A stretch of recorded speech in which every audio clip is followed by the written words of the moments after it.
PM Modi ने अटल जी को दी श्रद्धांजलि। वाजपेयी के भाषणों पर छपी किताब का भी किया विमोचन। अमित शाह और राजनाथ सिंह समेत कई नेता रहे मौजूद।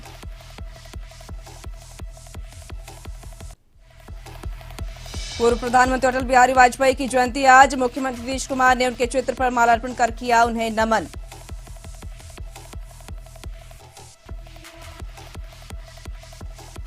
अटल जी की जयंती पर भाजपा कार्यालय में चिकित्सा जांच शिविर का आयोजन। निःशुल्क हो रही लोगों की जांच। बीजेपी चिकित्सा प्रकोष्ठ की तरफ से हो रहा आयोजन।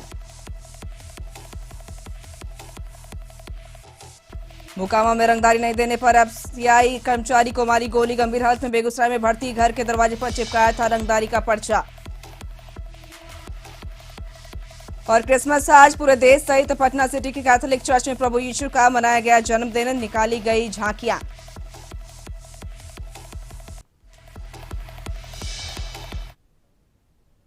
नमस्कार, कशिश न्यूज में आपका स्वागत है। मैं हूं आपके साथ साहिबा सिंह। सीधा रुख करते हैं दिल्ली का, जहां पर प्रधानमंत्री नरेंद्र मोदी किसानों को, देश के किसानों को संबोधित कर रहे हैं। किस तरह की राजनीति कर रहे हैं जिसमें कोई तर्क नहीं, कोई तथ्य नहीं है। सिर्फ झूठे आरोप लगाओ, सिर्फ अफवाहें फैलाओ, हमारे किसानों को डरा दो। और भले भोले किसान कभी कभी आपकी बातों में गुमराह हो जाते हैं। भाइयों बहनों, ये लोग लोकतंत्र के किसी पैमाने को, किसी पैरामीटर को मानने को तैयार नहीं है। इन्हें सिर्फ अपना लाभ, अपना स्वार्थ नजर आ रहा है। और मैं जितनी बातें बता रहा हूं किसानों के लिए नहीं बोल रहा हूं। किसानों के नाम पर अपने झंडे लेकर के जो खेल खेल रहे हैं, अब उनको ये सच सुनना पड़ेगा। और हर बात को किसानों को गाली दी, किसानों को अपमानित किया, ऐसे कर करके बच नहीं सकते हो आप लोग। ये लोग अखबारों और मीडिया में जगह बनाकर राजनीतिक मैदान में खुद के जिंदा रहने की जड़ी बूटी खोज रहे हैं। लेकिन देश का किसान उनको पहचान गया है। अब देश का किसान उनको ये जड़ी बूटी कभी देने वाला नहीं है। कोई भी राजनीति, लोकतंत्र में राजनीति करने का उनको हक है, हमें इसका विरोध नहीं है। लेकिन निर्दोष किसानों की जिंदगी के साथ न खेलें, उनके भविष्य के साथ खिलवाड़ न करें, उन्हें गुमराह न करें, भ्रमित न करें। साथियों, ये वही लोग हैं जो बरसों तक सत्ता में रहे। इनकी नीतियों की वजह से देश की कृषि और किसान का उतना विकास नहीं हो पाया जितना उसमें सामर्थ्य था। पहले की सरकारों की नीतियों की वजह से सबसे ज्यादा बर्बाद वो किसान हुआ जिसके पास न तो ज्यादा जमीन थी, न ज्यादा संसाधन। इस छोटे किसान को बैंकों से पैसा नहीं मिलता था क्योंकि उसके पास तो बैंक खाता तक नहीं था। पहले के समय में जो फसल बीमा योजना थी, उसका लाभ भी इन छोटे किसानों के लिए तो कहीं नामो निशान नहीं था। कोई इक्का दुक्का कहीं मिल जाए तो अलग बात है। इस छोटे किसान को खेत सिंचने के लिए न पानी मिलता था, न बिजली मिलती थी। वो हमारा बेचारा गरीब किसान अपना खून पसीना लगाकर वो खेतों में जो पैदा भी करता था, उसे बेचने में भी उसकी हालत खराब हो जाती थी। इस छोटे किसान की सुध लेने वाला कोई नहीं था। और आज मैं देशवासियों को फिर याद दिलाना चाहता हूं, देश में इन किसानों की संख्या छोटी नहीं है। जिनके साथ यह अन्याय किया गया है ना, ये संख्या 80% से ज्यादा किसान इस देश में हैं। करीब करीब 10 करोड़ से भी ज्यादा, जो इतने वर्षों तक सत्ता में रहे, उन्होंने इन किसानों को अपने हाल पर छोड़ दिया था। चुनाव होते रहे, सरकारें बनती रही, रिपोर्ट आती रही, आयोग बनते रहे, वादे करो भुला दो, करो भुला दो, यही सब हुआ। लेकिन किसान की स्थिति नहीं बदली। नतीजा क्या हुआ? गरीब किसान और गरीब होता गया। क्या देश में इस स्थिति को बदलना आवश्यक नहीं था? मेरे किसान भाइयों और बहनों, 2014 में सरकार बनने के बाद हमारी सरकार ने नई अप्रोच के साथ काम करना शुरू किया। हमने देश के किसान की छोटी छोटी दिक्कतों और कृषि के आधुनिकीकरण, उसे भविष्य की जरूरतों के लिए तैयार करने, दोनों पर एक साथ ध्यान दिया। हम बहुत सुनते थे कि उस देश में खेती इतनी आधुनिक है, वहां का किसान इतना समृद्ध है। कभी इजराइल का उदाहरण सुनते रहते थे। हमने दुनिया भर में कृषि क्षेत्र में क्या क्रांति आई है, क्या बदलाव आए हैं, क्या नए इनिशिएटिव आए हैं, क्या अर्थव्यवस्था के साथ कैसे जोड़ा है, सारी चीजों का गहन अध्ययन किया।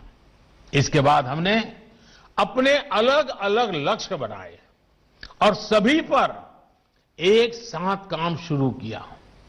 हमने लक्ष्य बनाकर काम किया कि देश के किसानों का खेती पर होने वाला खर्च, इनपुट कॉस्ट, ये कम हो, उसका खर्चा कम हो। सॉइल हेल्थ कार्ड, यूरिया की नीम कोटिंग, लाखों की संख्या में सोलर पंप, ये सारी योजनाएं उनका इनपुट कॉस्ट कम करने के लिए एक के बाद एक उठाई। हमारी सरकार ने प्रयास किया कि किसान के पास एक बेहतर फसल बीमा कवच हो। आज देश के करोड़ों किसानों को पीएम फसल बीमा योजना का लाभ हो रहा है। और मेरे प्यारे किसान भाइयों बहनों, अभी जब मैं किसान भाइयों से बात कर रहा था तो मुझे हमारे महाराष्ट्र लातूर के गणेश जी ने बताया कि 2,500 रुपया उन्होंने दिया और 54,000 रुपया करीब करीब मिला। मामूली प्रीमियम के बदले किसानों को पिछले साल में 87,000 करोड़ रुपए क्लेम राशि मिली है। 87 यानी करीब करीब 90,000 करोड़ मामूली प्रीमियम दिया किसानों ने। मुसीबत के समय ये फसल बीमा उनको काम आया। हमने इस लक्ष्य पर भी काम किया कि देश के किसान पास खेत में सिंचाई की पर्याप्त सुविधा हो। हम दशकों पुरानी सिंचाई योजनाओं पूरा कराने के साथ ही देश भर में पर ड्रॉप मोर क्रॉप के मंत्र के साथ माइक्रो इरिगेशन को भी बढ़ावा दे रहे हैं।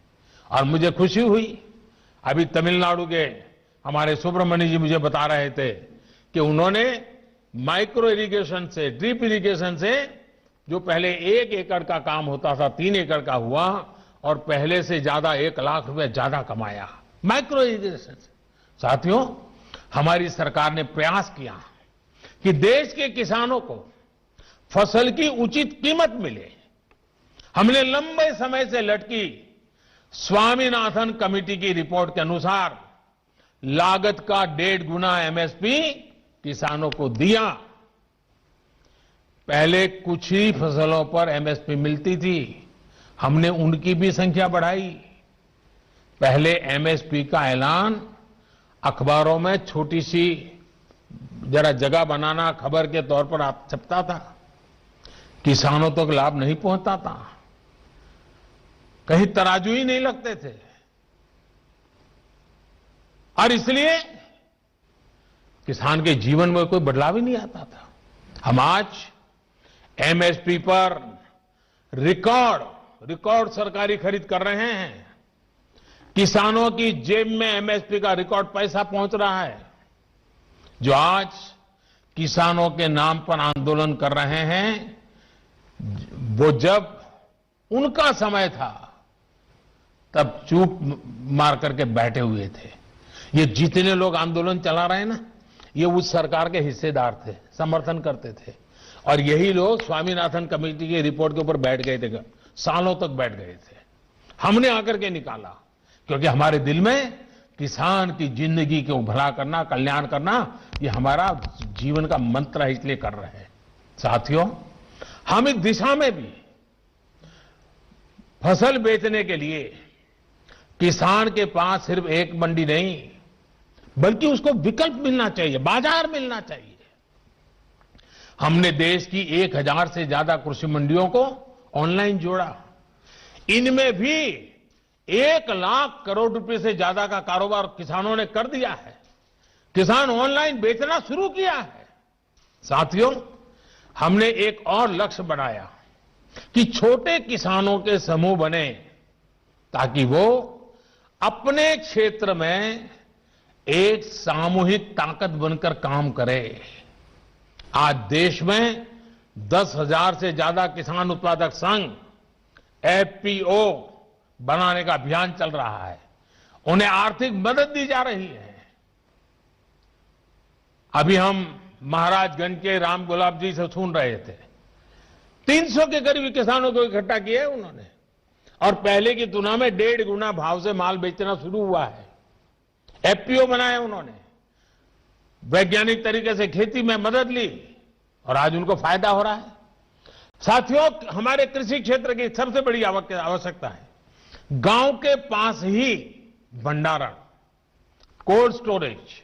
इसकी आधुनिक सुविधा कम कीमत पर हमारे किसानों को उपलब्ध हो। हमारी सरकार ने इसे भी प्राथमिकता दी। आज देश भर में कोल्ड स्टोरेज का नेटवर्क विकसित करने के लिए सरकार करोड़ों रुपए का निवेश कर रही है। हमारी नीतियों में इस पर भी बल दिया गया है कि खेती के साथ ही किसान के पास आय बढ़ाने के दूसरे विकल्प भी हो। हमारी सरकार मछली पालन, पशुपालन, डेयरी उद्योग, मधुमक्खी पालन सभी को प्रोत्साहित कर रही है।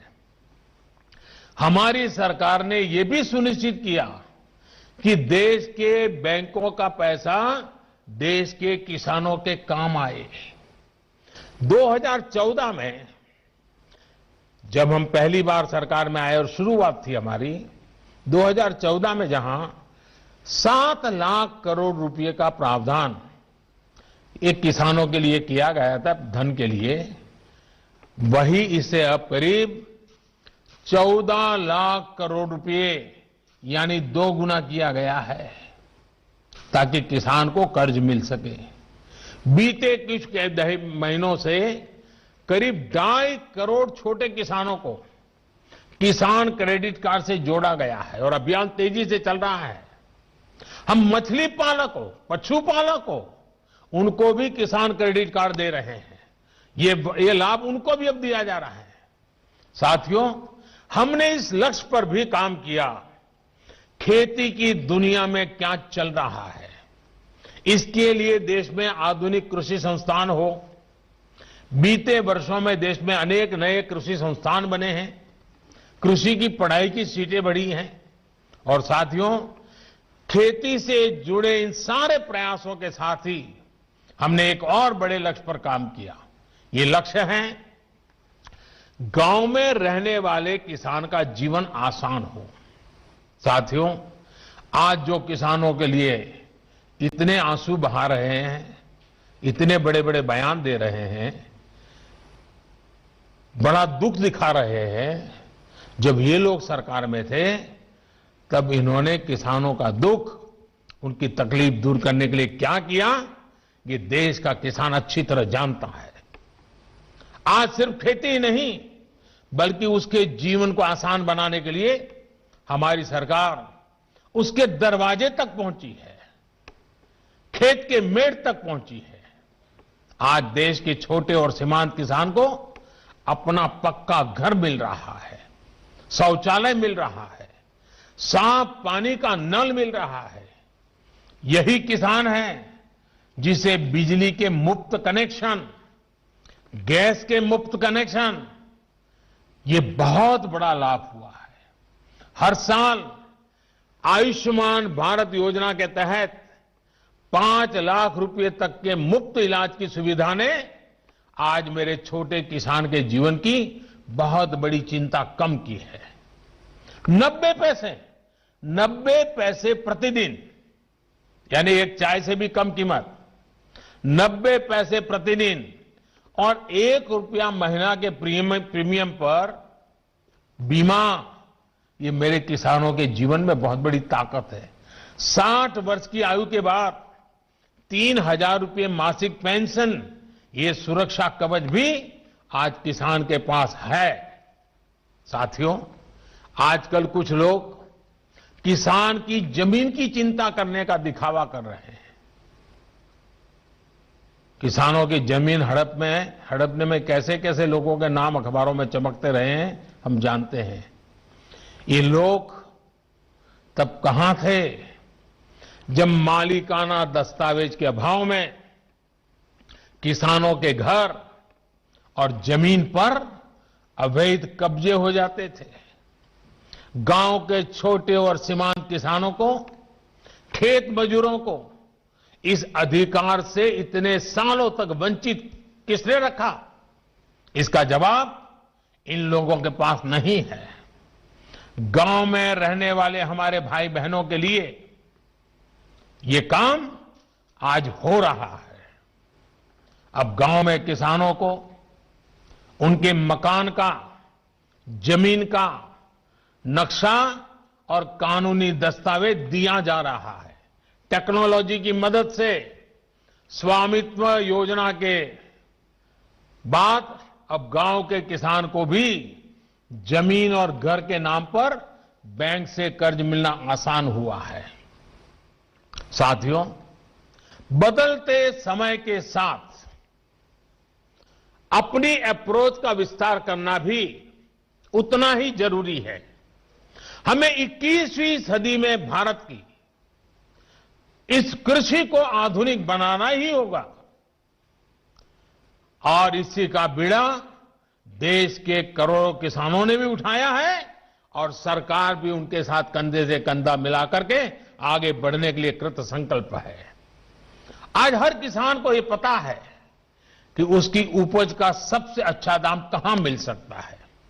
पहले क्या होता था कि अगर मंडी में बेहतर दाम नहीं मिलते थे या फिर उसकी उपज को दोयम दर्जी का बताकर खरीदने से इनकार कर दिया जाता था, तो किसान मजबूरी में औने पौने दामों पर अपनी उपज बेचने को मजबूर रहता था।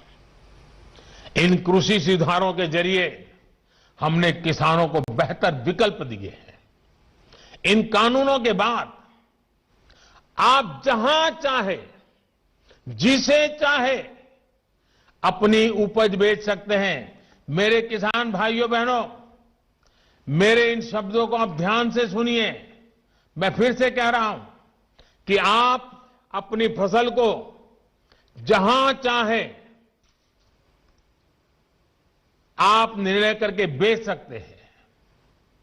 आपको जहां सही दाम मिले आप वहां पर उपज बेच सकते हैं। आप न्यूनतम समर्थन मूल्य यानी एमएसपी पर अपनी उपज बेचना चाहते हैं, आप उसे बेच सकते हैं। आप मंडी में अपनी उपज बेचना चाहते हैं, आप बेच सकते हैं। आप अपनी उपज का निर्यात करना चाहते हैं, आप निर्यात कर सकते हैं। आप उसे व्यापारी को बेचना चाहते हैं, आप बेच सकते हैं। आप अपनी उपज दूसरे राज्य में बेचना चाहते हैं, आप बेच सकते हैं। आप पूरे गांव के किसानों को एफपीओ के माध्यम से इकट्ठा कर अपनी पूरी उपज को एक साथ बेचना चाहते हैं, आप बेच सकते हैं। आप बिस्किट, चिप्स, जैम, दूसरे कंज्यूमर उत्पादों की वैल्यू चेन का हिस्सा बनना चाहते हो, आप ये भी कर सकते हैं। देश के किसान को इतने अधिकार मिल रहे हैं, तो इसमें गलत क्या है?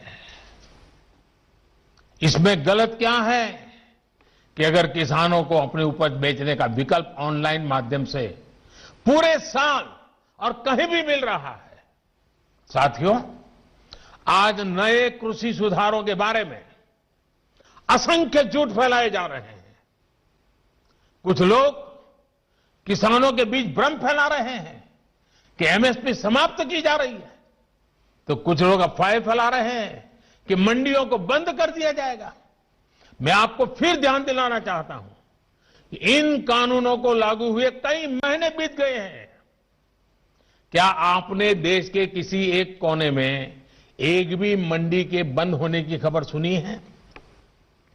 जहां तक एमएसपी का सवाल है, हाल के दिनों में सरकार ने बहुत सी फसलों का न्यूनतम समर्थन मूल्य भी बढ़ा दिया है। ये कृषि सुधारों के बाद भी हुआ है, नए कृषि कानूनों के बाद भी हुआ है। इतना ही नहीं, जो लोग किसानों के नाम पर बात करते हैं ना, ये जो आंदोलन चल रहा है उसमें कई सच्चे और निर्दोष किसान भी हैं। ऐसा नहीं है कि सब वो राजनीतिक विचारधारा वाले तो सिर्फ नेता हैं, बाकी तो भले भाले किसान हैं। उनको जाकर के सीक्रेटली पूछोगे कि भाई आपकी कितनी जमीन है, क्या पैदा करते हो, इस बार बेचा कि नहीं बेचा, तो वो भी बताएगा हाँ वो एमएसपी में बेच करके आया। और जब एमएसपी में खरीदी चल रही थी ना, तब वो आंदोलन को उन्होंने ठंडा कर दिया था, क्योंकि उनको मालूम था कि अभी जरा किसान मंडी में जाके के माल बेच रहा है, वो सब बिक्री हो गई, काम हो गया, फिर उन्होंने आंदोलन शुरू किया। साथियों, वास्तविकता तो ये है कि बढ़े हुए न्यूनतम समर्थन मूल्य एमएसपी पर सरकार ने किसानों की उपज की रिकॉर्ड स्तर पर खरीदी की है, और वो भी नए कानून बनने के बाद। और एक अहम बात, इन कृषि सुधारों से सरकार ने अपनी जिम्मेदारियां बढ़ाई है। उदाहरण के तौर पर एग्रीमेंट फार्मिंग की बात ही ले लीजिए। कुछ राज्यों में ये कानून, ये प्रावधान कई सालों से हैं, पंजाब में भी है।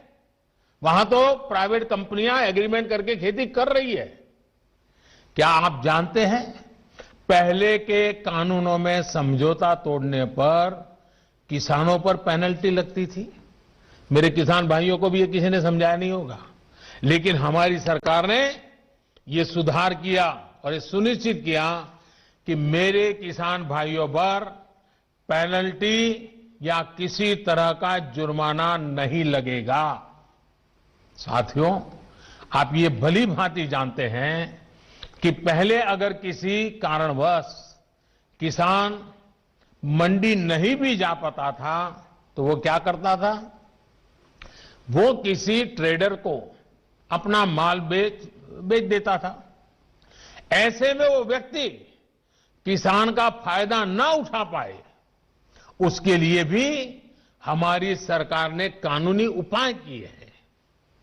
खरीदार समय से आपका भुगतान करने के लिए अब कानूनन बाध्य है।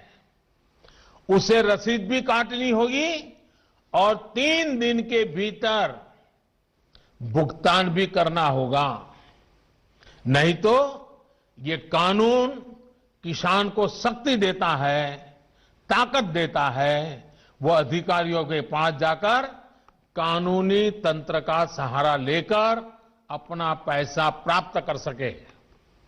ये सारी चीजें हो चुकी हैं, हो रही है। खबरें आ रही हैं कि कैसे एक एक करके हमारे देश के किसान भाई इन कानूनों का फायदा उठा रहे हैं। सरकार किसान के साथ हर कदम पर खड़ी है। किसान चाहे जिसे अपनी उपज बेचना चाहे, सरकार ने ऐसी व्यवस्था की है कि एक मजबूत कानून और लीगल सिस्टम किसानों के पक्ष में खड़ा रहे। साथियों, कृषि सुधारों का एक और अहम पक्ष भी ये है के लिए इस ब्रेक के लिए खबरों का सिलसिला जारी रहेगा।